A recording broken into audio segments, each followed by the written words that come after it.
faster than a speeding bullet. I ran until my muscles burned and my veins pumped battery acid. More powerful than a locomotive.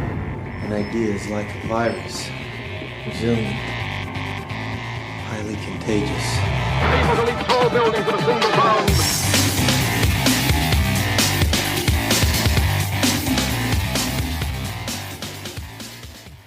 Hey guys, Jared Moon here from Minute 3 Fitness, and welcome to the Better Humanology podcast. Today we have Dr. Bret Scher, and he is a card-carrying, board-certified cardiologist who has a very different outlook on cardiology and heart health than most cardiologists out there. He's very much a practitioner of functional medicine, in which he is trying to actually help people, before the problem starts, help people to live healthy lives, to have healthy hearts, and to maintain this throughout their lives, as opposed to getting into a bad situation, getting into an unhealthy situation, and then, attacking it from surgery or medications, just going after the symptoms or fixing the problem. He wants to prevent all that.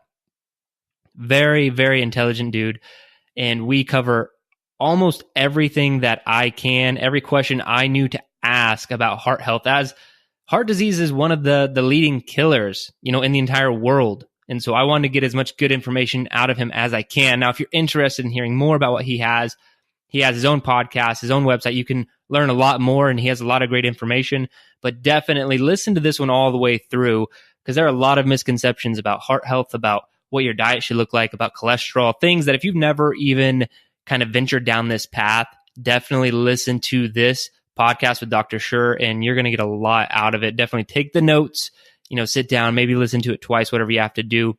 Now, I do want to say, and trying to get everyone off the fence here, you need to get on board with some sort of training program, whether that's walking around, whether that's running around, whether that's doing whatever you want to do, CrossFit, powerlifting. But I do want to invite anyone who may be interested to Garage Gym Athlete. So come over to garagegymathlete.com.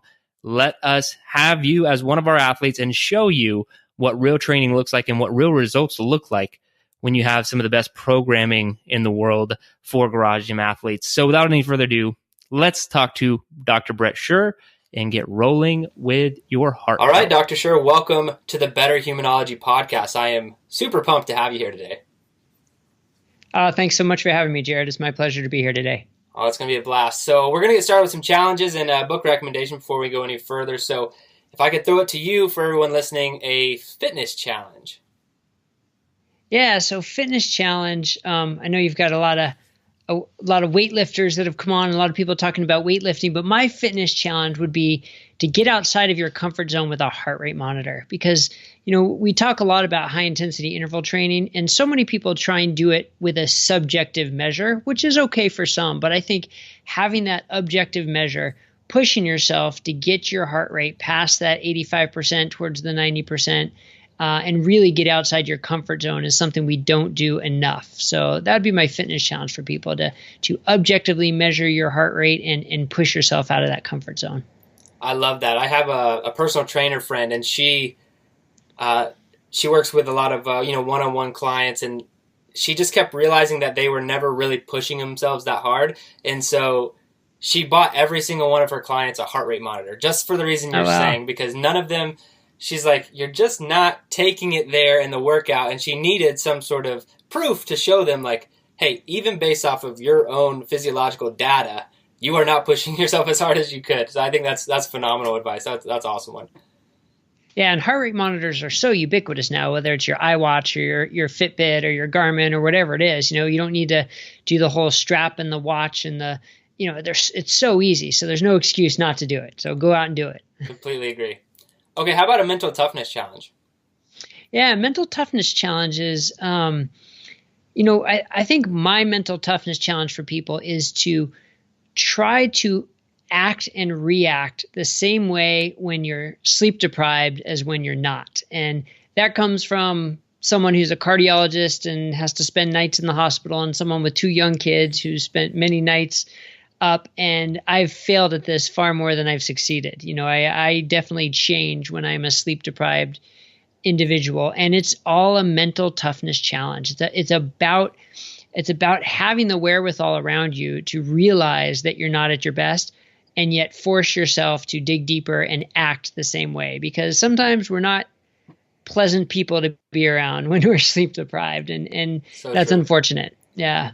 Yeah, I'm on baby number 3 right now. She's only about 4 months old, and she's still not quite sleeping as much as she should, and it is completely different. Oh, yeah. When you are sleep deprived, and I've actually talked about that, is if you, not necessarily as a mental toughness challenge, but I've talked about it on the podcast before a long time ago, talking about how if you really want to get to know someone, see them when they're tired. And I'm talking like really Right. tired, sleep deprived. Like you're going to find out.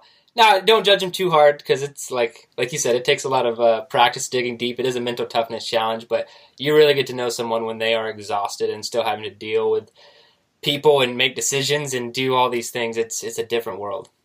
Yeah, and especially the situation you're in with a new baby and 2 other children, because you still have to put your best face forward and be there and be engaged with your other 2 children. All right, now how about a book recommendation for everyone listening? Either a book that was really impactful in your life, or maybe just one you read recently. Yeah, I wish I had this whole litany of books I've read recently, but unfortunately that gets pushed to the back burner a lot of the times. But I really enjoyed Shoe Dog, the Phil Knight story about Nike. I grew up as a runner. I grew up, really kind of idolizing a lot of the runners that they talk about in the book, and just hearing from his perspective how many times he had to fail before he succeeded. We can look at a company like Nike and just say, wow, they've done so great. They've built this $1 billion, empire, and it must have been just all success, but totally not. It was so many failures before they had any success. And that, that applies to business, it applies to life, it applies to our health journey.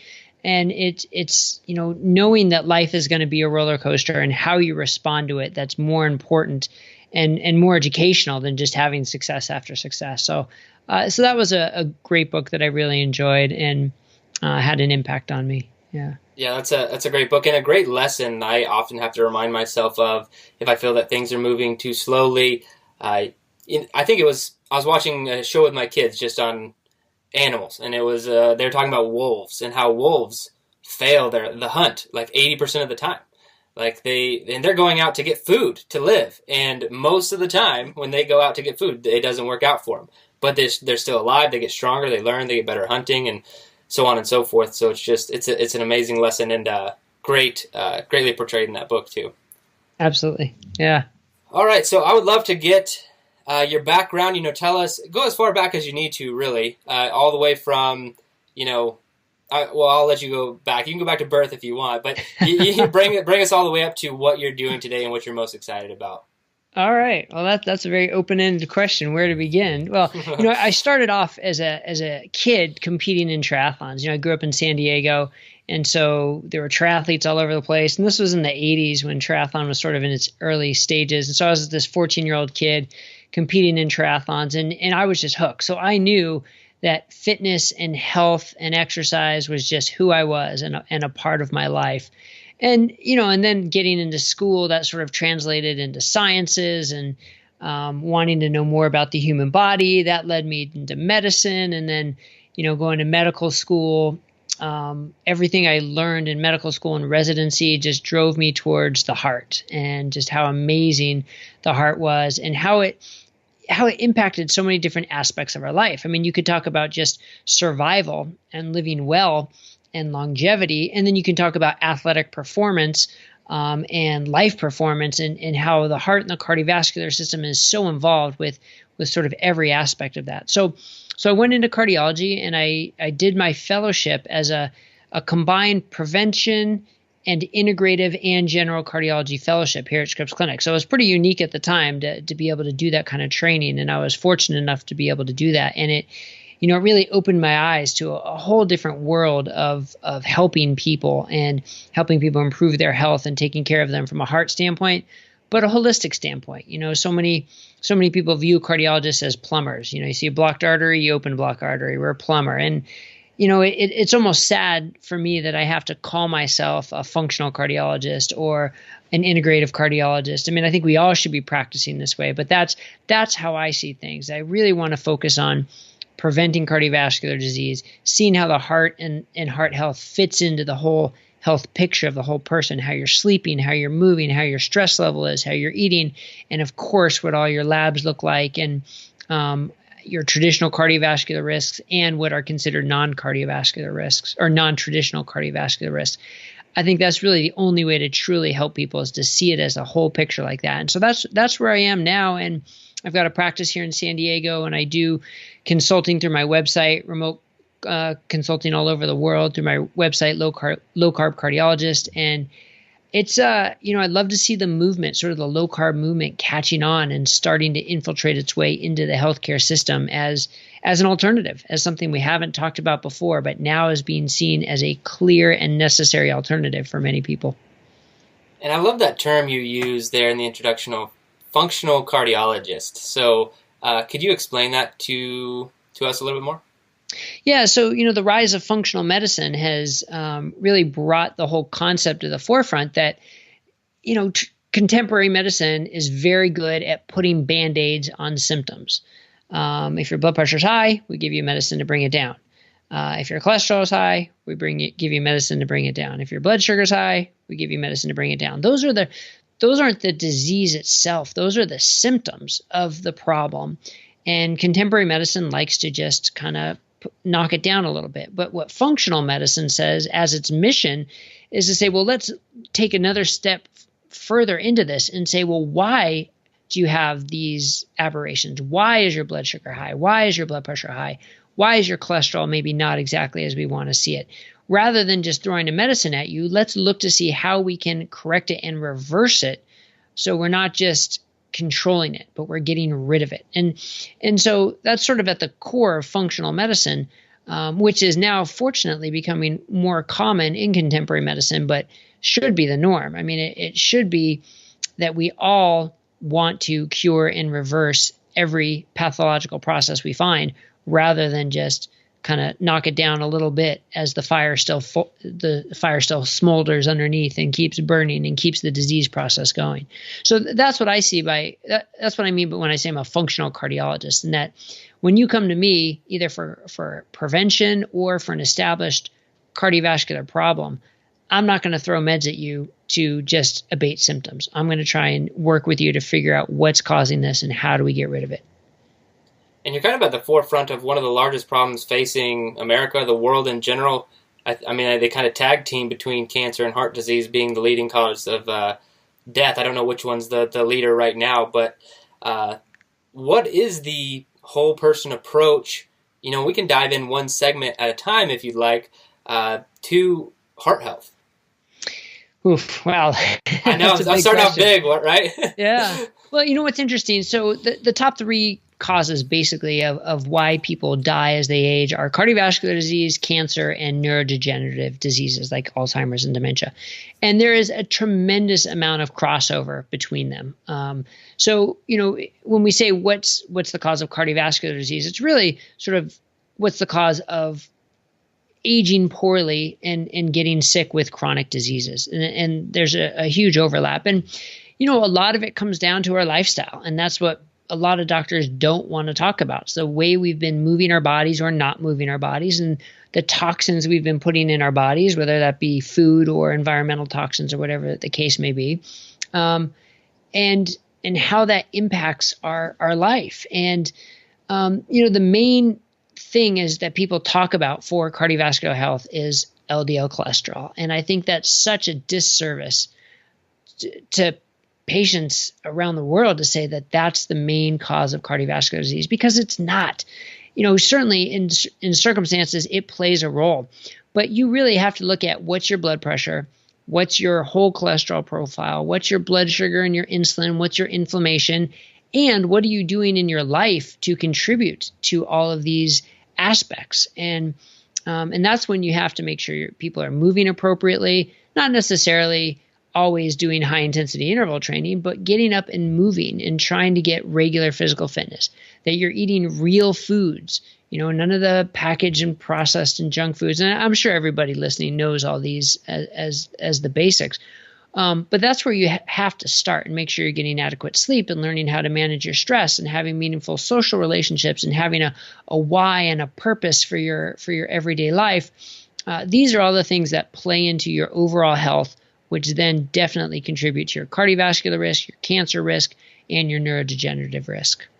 I like that. It's very big whole person concept type mentality you have to take, just health in general, to have a healthy heart. Now, where do you see diet fitting into this?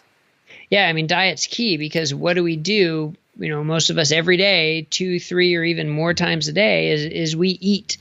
And food is either going to help you or it's going to hurt you. And unfortunately, the diet we've been told to follow for the past 40 some odd years tends to be a diet that hurts most people. And that's why we've seen the obesity epidemic, the diabetes epidemic, a huge rise in neurodegenerative diseases and in cancer, likely because of the foods we're putting into our body. It's an intimate part of our life because we do it multiple times a day. So it's probably the most important factor, mainly because of how ubiquitous it is, right? That we all have to eat. So that's when concepts such as, intermittent fasting, we don't have to eat all the time. And in fact, we shouldn't be eating all the time.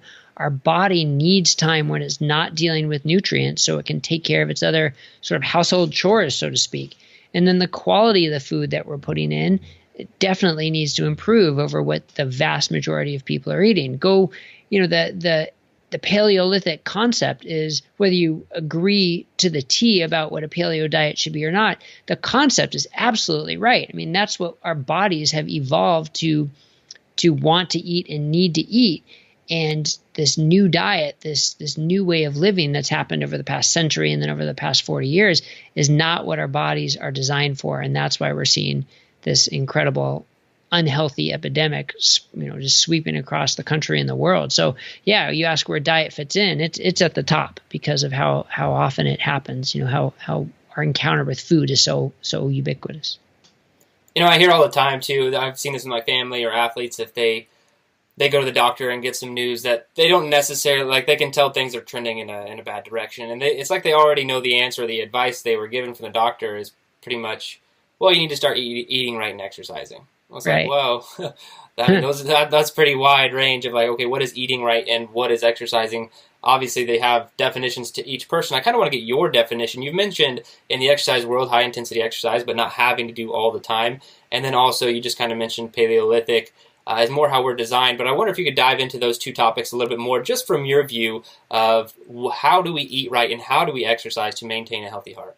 Yeah, and you bring up a great point that the advice most people get from their doctor is eat less, move more. And what do you do with that, right? Where do you go with that? That's not all that helpful for most people.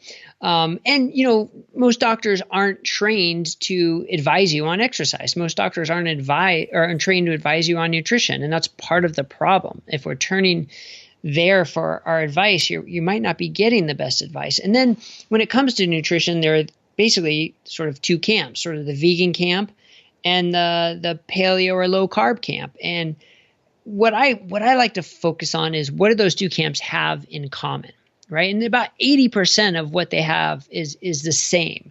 It's getting rid of excess sugar, getting rid of refined and processed carbohydrates, eating mostly real foods, and not eating too much, right? Now we get into the specifics, though. Beyond that, the question is, okay, well, how do we find a way of eating that people are going to enjoy? Because let's be honest, food is a part of our social makeup and something that we enjoy doing. So find a nutrition pattern that people are going to enjoy and be able to stick with. And what I mean by that is you're going to feel good on it. Because if you're walking around hungry all the time, thinking about food, craving food, not having energy, you're not going to stick with that no matter how healthy it is. So once you get past the part that everybody agrees on, then you get into that specific. And that's one of the most important specifics for me because, I see patients every day, and I can't tell you how many times in the past and how many of my colleagues say non-compliant with diet, non-compliant with lifestyle. And that's just, it's easy to say because it puts the blame on the patient. It takes the blame off of us as either an individual or as a society or a country or whatever the case may be. But it doesn't help the patient, right? It doesn't help them to label them as non-compliant. So we have to take the next step and say, okay, what are they going to comply with? And that's where I think the low-carb diet is so beneficial because, people feel better on the low-carb diet. That's one of the most obvious things that I've seen since I've been promoting it.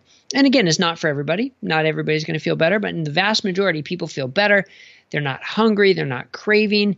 And now we have plenty of science to back up. If done correctly, it's actually beneficial for blood pressure. It can be beneficial for lipids. It's certainly beneficial for diabetes and insulin and glucose. So why wouldn't we do it? Now, at the same time, some people are going to really enjoy being vegan. Now, I think the people who are going to feel well and have it fit into their lifestyle and have energy and thrive on it are actually going to be fewer.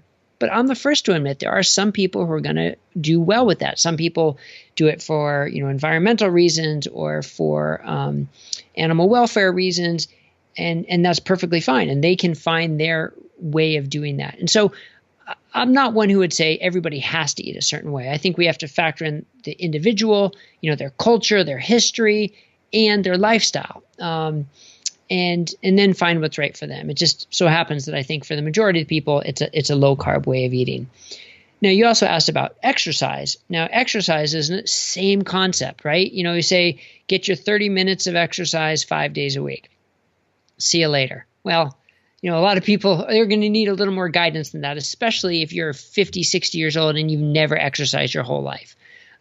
So people are going to need a lot more guidance than that. And that's when, step one is just getting off the couch and moving. When you look at the observational data from these blue zone countries, the countries where people have lived the longest, nobody's doing marathons, nobody's doing triathlons, nobody's doing their high intensity interval training. They're moving their bodies on a regular basis. They don't sit for 8 hours a day. They have activities where they're constantly up and doing things and active. They walk for their transportation. These are some of the common threads that we lose in our society today. So that's the bottom bar. Just do that. Then when you start talking about optimal performance, optimal health, optimal athletic performance or life performance or feeling better, and you get into like how the mitochondria are working and your specific fat burning and insulin sensitivity. I mean, the science around exercise is fascinating. But there, I think you really need a three-prong approach. You want your resistance training, absolutely, so important, especially as we age.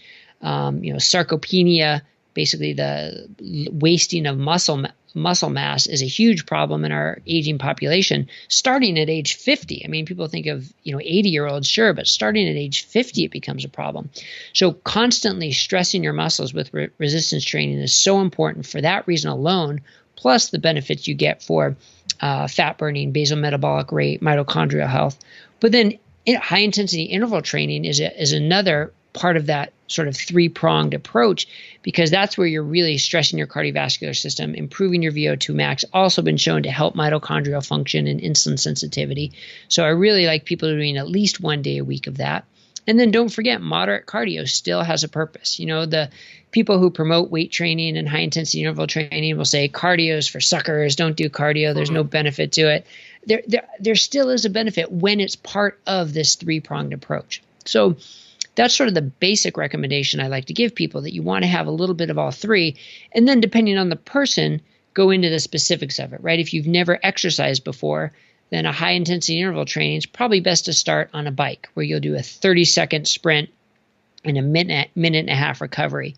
You're going to need more recovery, shorter sprints with less chance of injury, something like a bike, if you've never done it before. If you're a high-profile athlete, then yeah, go do an Orange Theory class where they're going to kick your butt for an hour, and it's going to be a great high-intensity interval training class. But don't tell a guy who's never exercised before to go do an hour of high-intensity interval training. It's not going to work. They're going to hate it. They're not going to go back to it. So a lot of it is finding what works for the individual and what they're going to stick with long-term.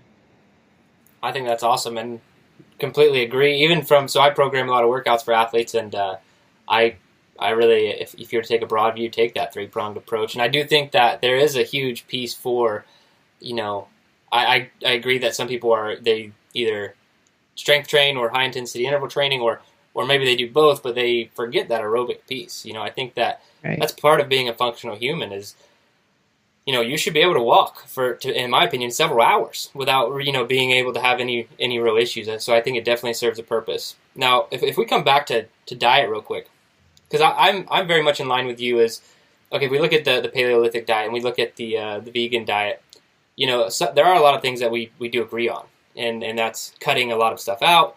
Vegetables are a big part of that to some degree, but where where do we draw the line low carb, or do we at all?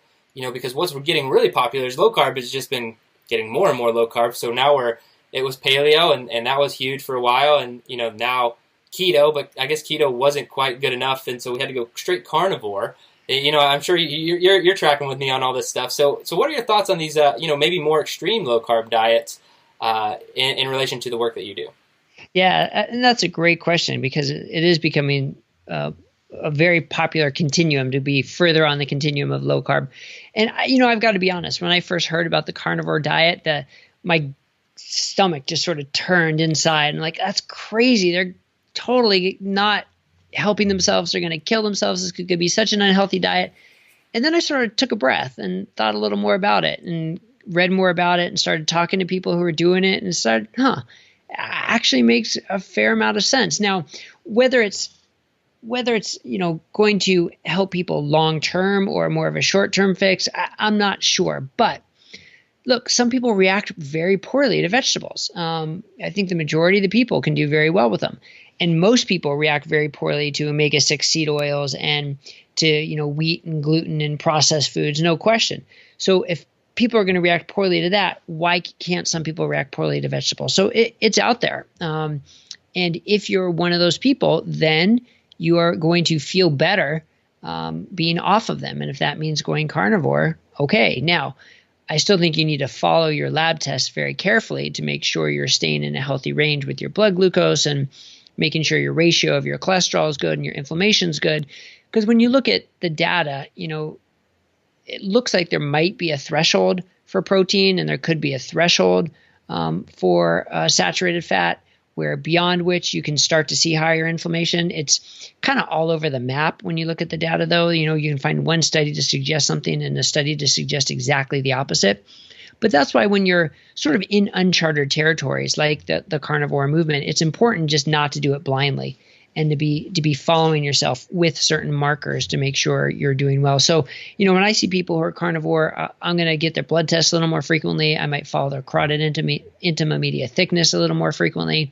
But I have no problem supporting them, especially when they're feeling better, because so much in life is, how we perform as individuals, how we perform as business owners, how we perform as parents, just how we perform as human beings. And a lot of that has to do with how we feel. And if you're bloated and, having GI distress and just not having energy, then you're not going to perform. And so finding what works for you is important. So, just as if you're a vegan, you need to be supplementing with your B12 and your omega-3s, and you need to be following your blood test for nutrient deficiencies, because you're certainly at risk for that.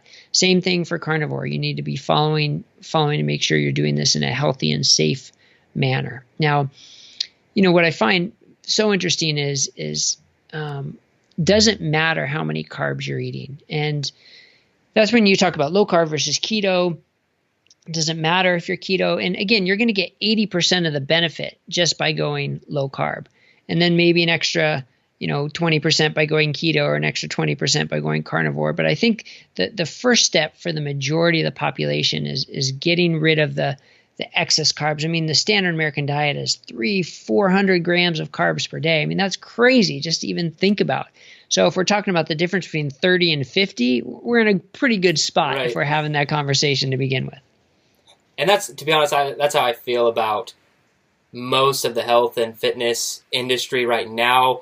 When two experts talk to each other, either on a podcast or whatever, like, it's normally splitting hairs. Like, getting arguments over paleo versus keto. It's like, well, like you said, most of, let's just say, America right now, most of the world, they could benefit from some really simple steps in changing their diet. Now, I would like to kind of hop back. You mentioned a few times, but cholesterol. A lot of people are scared of cholesterol. You mentioned a little bit. I want to get a little bit more into your thoughts on cholesterol and its relation to your heart health, and maybe some misnomers that might be out there. Yeah, that's a huge topic. So definitely worth a mention. So, as a cardiologist, I was taught time and time again that cholesterol is bad, right? LDL cholesterol is bad. Total cholesterol is bad, causes heart disease. But that by definition is just a misnomer. I mean, cholesterol is vital to our bodies. We need cholesterol for our cell membranes, for our neurons in our brain and our nervous system, for our sex hormones and our vitamin D and our other hormones. It's absolutely crucial to have. So it's not there to kill us. But things can happen to our cholesterol, right? If we live in an environment, our body's environment is toxic, and it's full of oxidation and inflammation and glycation, the things that we get by leading a standard American diet and not taking care of ourselves. Then our LDL specifically can change. It can change from sort of a healthy, normal LDL to what's called a modified LDL. And that modified LDL plays a greater role in this atherosclerotic process, or the buildup of plaque in our arteries and putting us at risk for heart attacks because of the inflammation, the oxidation, and the modified version of it. So that's where I think it's so important to draw a line and say, look, we can't just say everybody's LDL needs to be low, because the evidence doesn't support that in everybody, right? We can't treat everybody like they're all the same, because our internal environments are so different, and so all our specific components are so different.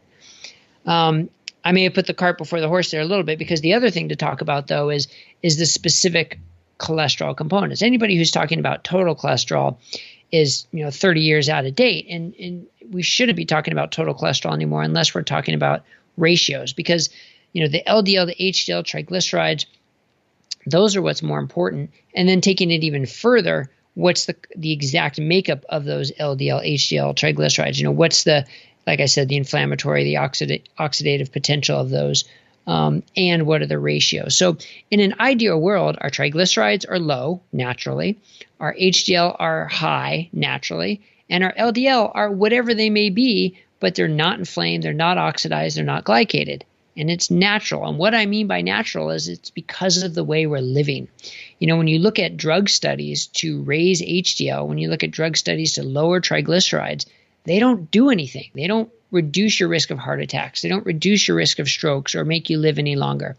So there's a fundamental difference in trying to manipulate our cholesterol, our specific lipids, versus living the lifestyle that promotes this healthy lipid profile and ratios, because they're two completely different things, and they impact our lives greatly in different ways. Now, you have a ton of knowledge, and you work with a lot of people, and I like your approach. So I'm going to ask you this question.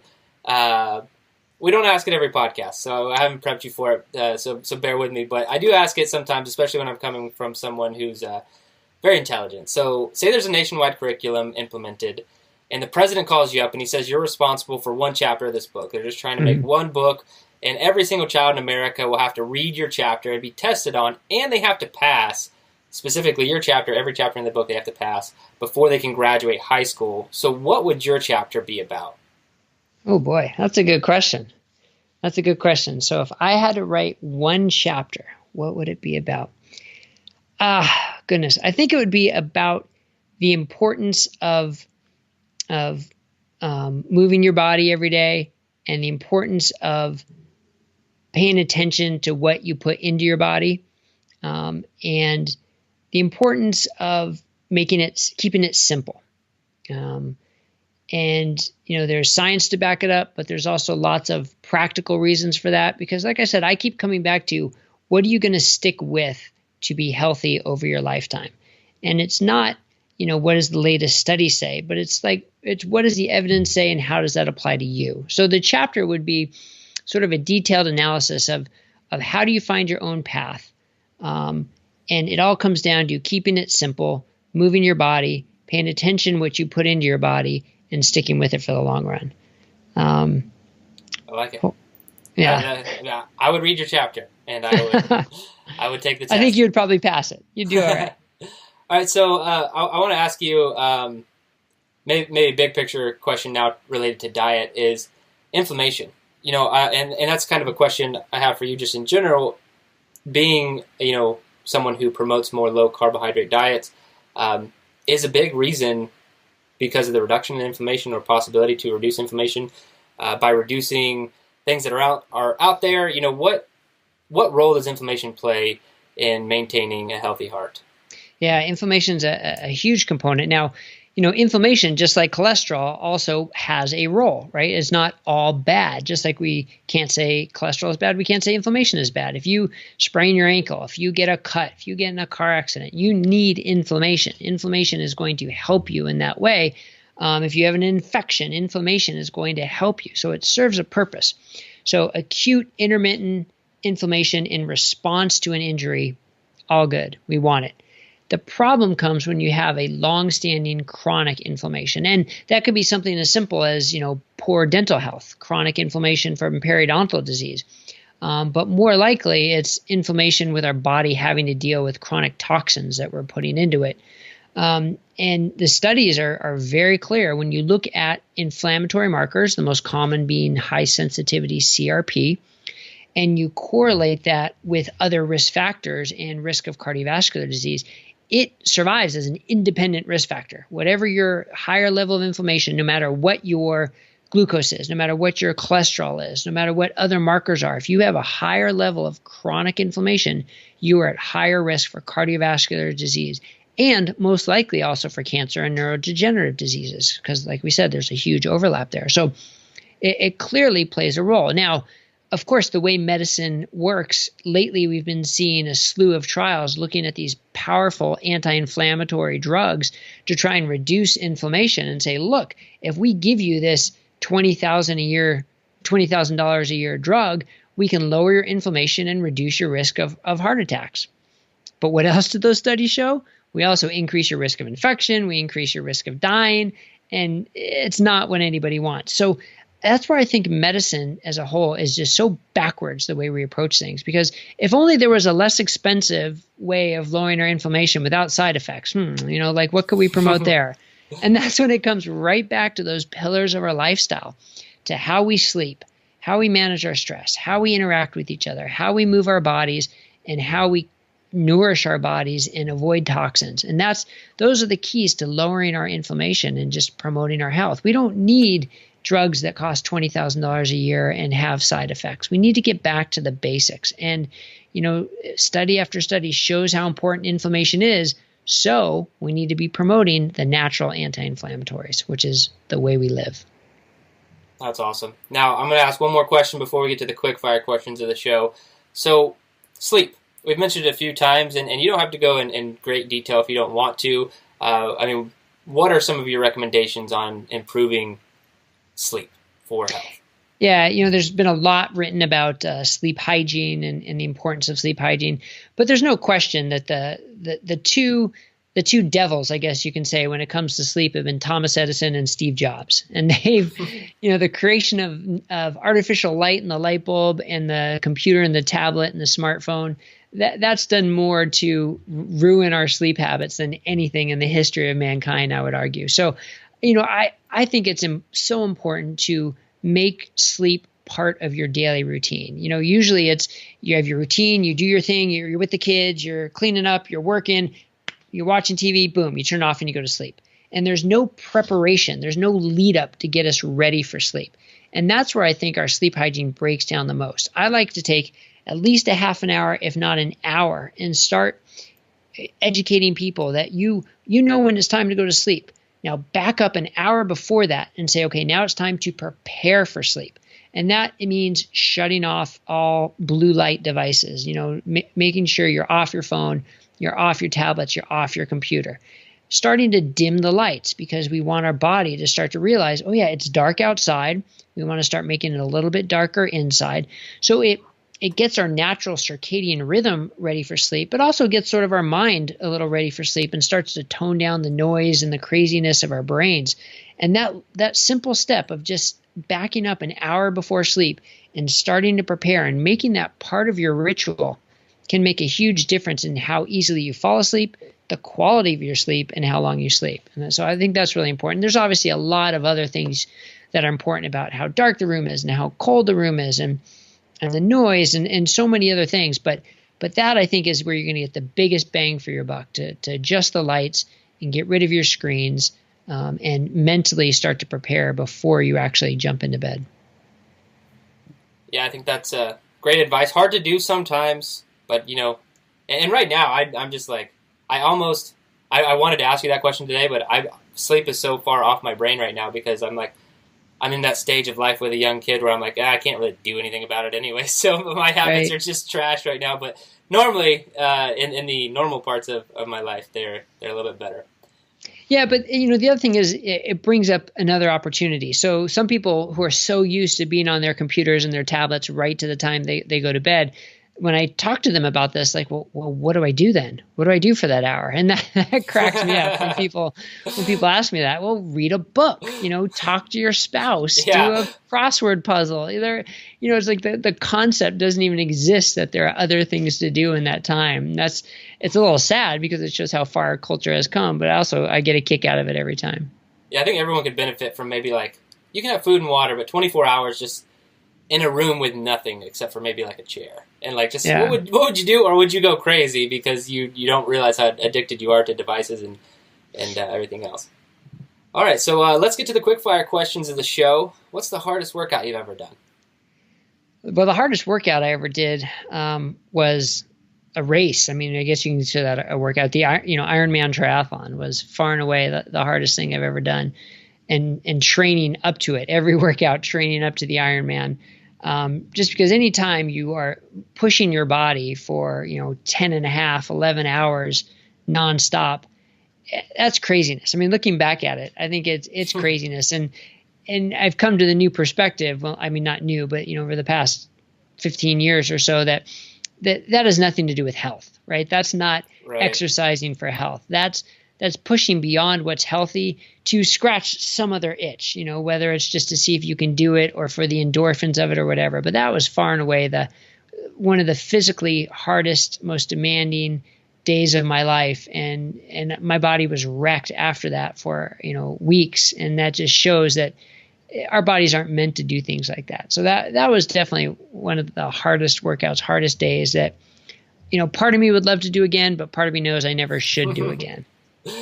And that that's something we actually teach our coaches at End3 Fitness. We have a fitness continuum, and we always get the questions about it because we put on one end unhealthy, danger zone, and this is pre-diabetic. You're not exercising at all these problems. But on the other end, we put the same thing, put danger zone, and this is extreme athletes. 10-hour events, training 5-6 times a day, all these other stuff, and they're like, what?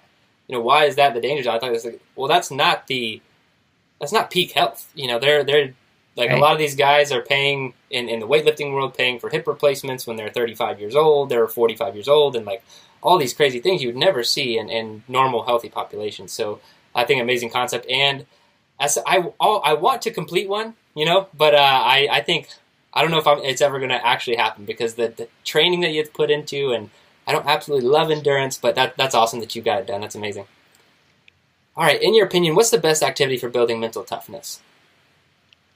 The best activity for building mental toughness, I think it kind of goes back to my mental toughness challenge of, acting the same, sleep deprived when you're not. But I think the one common thread between them is not being so reactionary and forcing yourself to take a breath, take a beat, and think before you react. Because so much of what we do today, we're sort of training ourselves to become more reactionary, whether it's from social media or what we see from our world leaders or whatever the case may be. That it's almost like being reactionary is the proper way to behave. And it's so one of the best things you can do is force yourself to just take a breath and think before you speak, before you act.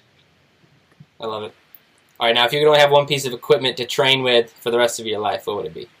For me, that's an easy one. My mountain bike, no question about it. That's awesome.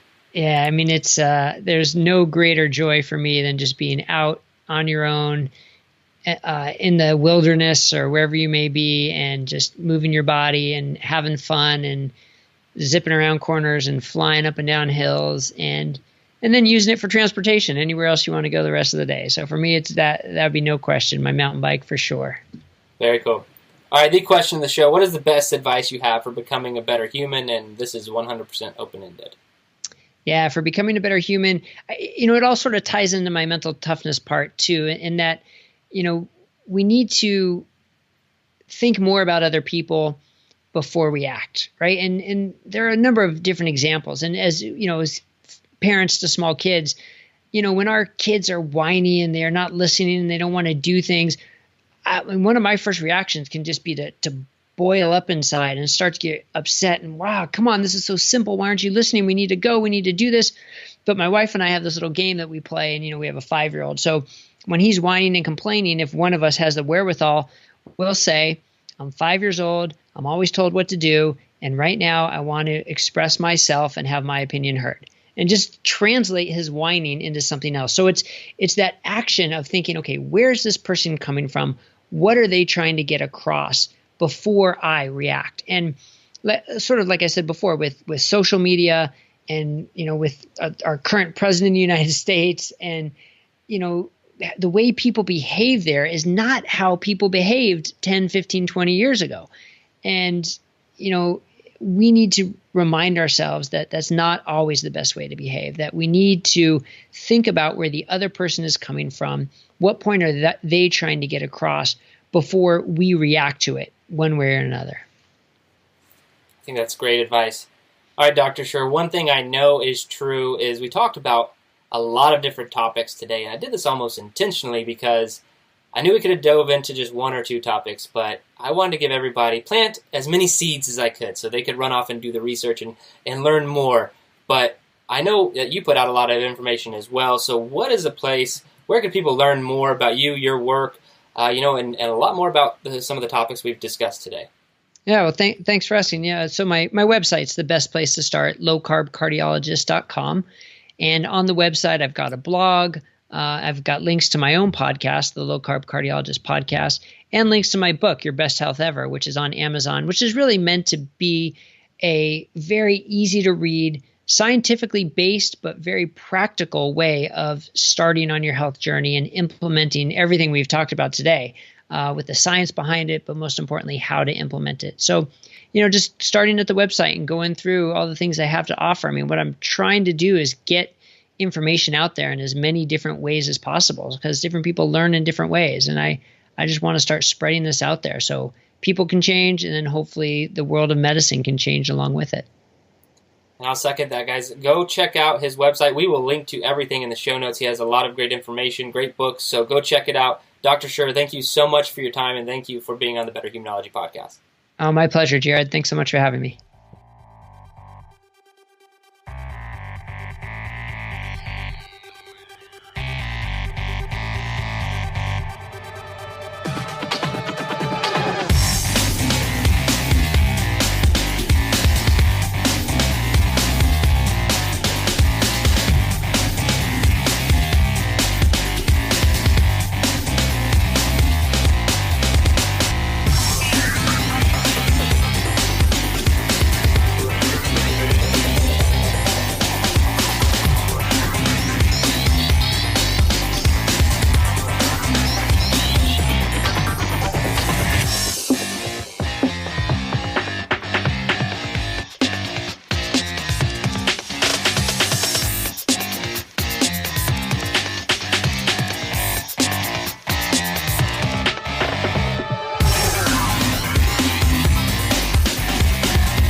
Your best. Losers always whine about their best.